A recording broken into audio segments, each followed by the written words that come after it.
प्रभू येशूचे शिष्य होण्यासाठी आपल्या प्रत्येकाला पाचारण आहे आणि त्याविषयी आजच्या देवशब्दामध्ये आपल्याला बोध करण्यात आला आहे। अशी एक गोष्ट सांगितली जाते, ती आपण कदाचित ऐकली असेल किंवा आपल्याला माहिती असेल। एक व्यक्ती एका साधू महाराजांकडे गेला आणि त्या साधू महाराजांच्या त्या जागेमध्ये त्याने एक सोन्याची कटोरी पाहिली आणि त्यांनी साधू महाराजांना विनंती केली की ती सोन्याची जी ती कटोरी आहे ती तुम्ही मला द्याल का। त्याला वाटलं की साधू महाराज नकारात्मक उत्तर देतील आणि म्हणून साधू महाराजांना गोंधळात टाकण्यासाठी त्यांनी ही विनंती केली। परंतु साधू महाराजांनी त्याची विनंती ऐकताच एक सेकंदाचाही विलंब न करता लगेच ती कटोरी उचलून त्याच्या हातात दिली। तो ती कटोरी आनंदाने घेऊन घरी आला आणि त्या मनामध्ये विचार करू लागला की आता मला केवढा पैसा मिळेल, ही मी जर सोनाराकडे विकली तर मी श्रीमंत होईल, असे अनेक विचार त्याच्या मनामध्ये सुरू होते।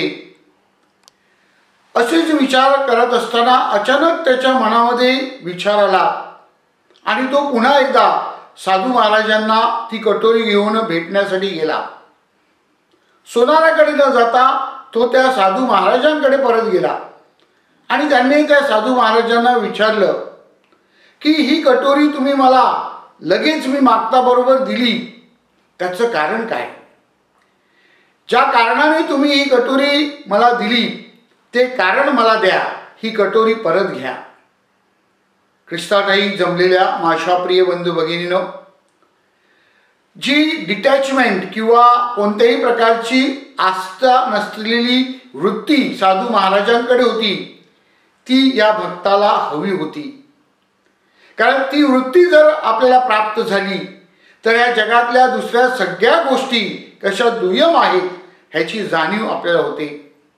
आजच्या पहिल्या वाचनामध्ये ज्ञानग्रंथामध्ये आपल्याला तोच संदेश दिलेला आहे की परमेश्वराचे विचार, दैवी योजना आपल्याला कशा समजून घेता येतील। मानवी दृष्टिकोनातून, मानवी बुद्धिमत्तेने ते आपल्याला समजणार नाही, तर त्यासाठी आपल्याला श्रद्धेची गरज आहे, त्यासाठी परमेश्वराच्या चरणाशी येण्याची गरज आहे।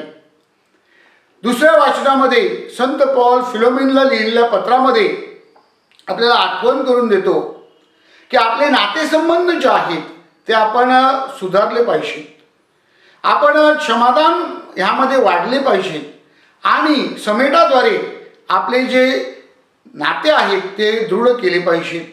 ते जेव्हा घडेल तेव्हा निश्चितच परमेश्वराच्या कृपेचा, दयेचा अनुभव आपल्याला आल्याशिवाय राहणार नाही। प्रभू येशू ख्रिस्त शुभवर्तमानामध्ये आपल्याला एक सुंदर शिकवण देत आहे। प्रभू येशू ख्रिस्त शिष्य होण्यासाठी कोणत्या गोष्टी आवश्यक आहेत त्याविषयी आपल्याला बोध करत आहे।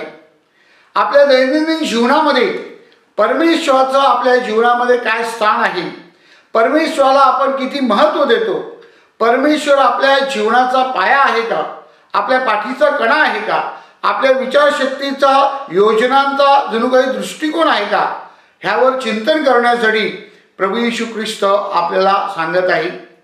प्रभू येशू ख्रिस्त म्हणतो परमेश्वराला प्रथम स्थान द्या। आणि दुसरी गोष्ट प्रभू येशू ख्रिस्त आपल्याला सांगत आहे आणि ती म्हणजे जर शिष्य व्हायचं असेल तर आपला वधस्तंभ आपण उचलला पाहिजे। आणि या वधस्तंभ ह्याचं महत्त्व पटवून देताना प्रभू येशू ख्रिस्त दोन दृष्टांत किंवा पॅराबल्स आपल्या पुढे ठेवत आहेत। एक म्हणजे आपलं नियोजन कसं असावं, आपलं नियोजन हे चांगलं असावं, उत्तम असावं, यासाठी प्रभू आपल्याला बोध करत आहे। आणि दुसरं जे उदाहरण प्रभू आपल्या पुढे ठेवत आहे ते म्हणजे समेट करा, युद्ध करू नका, कारण युद्धातून काही चांगलं निष्पन्न होणार नाही। आणि अशा प्रकारे प्रभू येशू ख्रिस्त एक चांगलं आयोजन करून आपले नातेसंबंध समेटाचे करून आपण चांगले शिष्य होऊ शकतो याविषयी बोध करत आहे। आपण सध्या पवित्र मरियेच्या जन्माचा नवेना करत आहोत आज नवेनाचा 9वा दिवस आहे, शेवटचा दिवस आहे. पवित्र मरियेचा उद्या आपण वाढदिवस साजरा करणार आहोत. पवित्र मरिया ही प्रभू येशू ख्रिस्ताची शिष्या होती हे आपल्याला दिसून येत आहे. प्रभू येशू ख्रिस्ताने ज्याप्रमाणे आपल्याला सांगितलं की प्रथम परमेश्वराला स्थान द्या, तशाच प्रकारचं जीवन पवित्र मरिया जगलेली आपल्याला दिसत आहे. जेव्हा तिला पाचारण करण्यात आलं तेव्हा तिने स्वतःच्या इच्छा बाजूला सारल्या, स्वतःची स्वप्न बाजूला सारली आणि परमेश्वराला प्रथम स्थान दिलं, प्राधान्य दिलं आणि त्याद्वारे ती प्रभू येशू ख्रिस्ताची शिष्य झाली. प्रभू येशू ख्रिस्त म्हणतो आपला वधस्तंभ उचला. पवित्र मरियेने आपल्या जीवनामध्ये येणाऱ्या सर्व संकटाला, दुःखाला ती सामोरे गेली. ती डगमगली नाही, ती घाबरली नाही. धैर्याने तिने आपला वधस्तंभ उचलला आणि प्रभू येशू ख्रिस्ताच्या वधस्तंभाच्या पायथ्याशी ती खंबीरपणे उभी राहिली. अशा प्रकारे पवित्र मरियेने आपल्याला दाखवून दिलेलं आहे की ती कशी प्रभू येशू ख्रिस्ताची शिष्या बनलेली आहे. माझ्या प्रिय बंधू भगिनींनो, पवित्र मरियेने ज्याप्रमाणे तिला न समजणाऱ्या गोष्टी आपल्या अंतःकरणात साठवून ठेवल्या, त्यावर मनन चिंतन केलं आणि त्यानुसार परमेश्वराच्या वचनाप्रमाणे आचरण केलं, तशाच प्रकारचं आचरण आपल्या प्रत्येकाकडनं अपेक्षित आहे. आपण प्रभू येशू ख्रिस्ताचे शिष्य होण्यासाठी जे पाचारण आहे ते समजून घेऊन देवाच्या योजनेनुसार, प्रभू येशू ख्रिस्ताच्या शिकवणुकीनुसार आपला वधस्तंभ उचलून परमेश्वराला प्राधान्य देऊन श्रद्धेत दृढ व्हावे आणि प्रभूचे सुवार्तिक व्हावे म्हणून विशेष प्रार्थना करूया.